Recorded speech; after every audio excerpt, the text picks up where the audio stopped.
ओम शांती. नमस्कार. स्वागत आहे आपलं जीवनमूल्य यूट्यूब चॅनलमध्ये. मित्रांनो, आपल्याकडं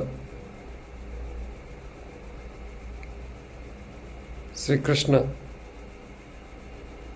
जे श्री विष्णूचे एक रूप मानलं जातं आणि त्या विष्णूचं जे गायन आहे, शास्त्रामध्ये असं गायन आहे की अखिलम मधुरम मधुरम मधुरम मधुराधिपती अखिलम मधुरम,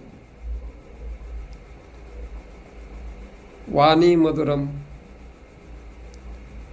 दृष्टी मधुरम मधुराधिपती मधुरम मधुरम, कर्णम मधुरम मुखम मधुरम मधुराधिपती मधुरम मधुरम.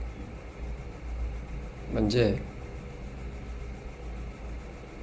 भगवान देवता श्रीकृष्ण श्री विष्णू देवतांच्या बाबतीत त्यांचे जे कांती आहे, जे शरीर आहे, त्याचं जे रूप आहे, त्या रूपाला पाहून त्यांचं प्रत्येक कर्म हे मधुर व प्रत्येक अवयव मधुर स्वीट अशा प्रकारे वर्णन त्या ठिकाणी येतं. अर्थात मधुर रस जे आपल्याकडं आयुर्वेदाने 8 प्रकारचे किंवा 6 प्रकारचे जे काही रस सांगितलेले आहेत, त्यामध्ये मधुर रस हा सर्वश्रेष्ठ रस मानलेला आहे.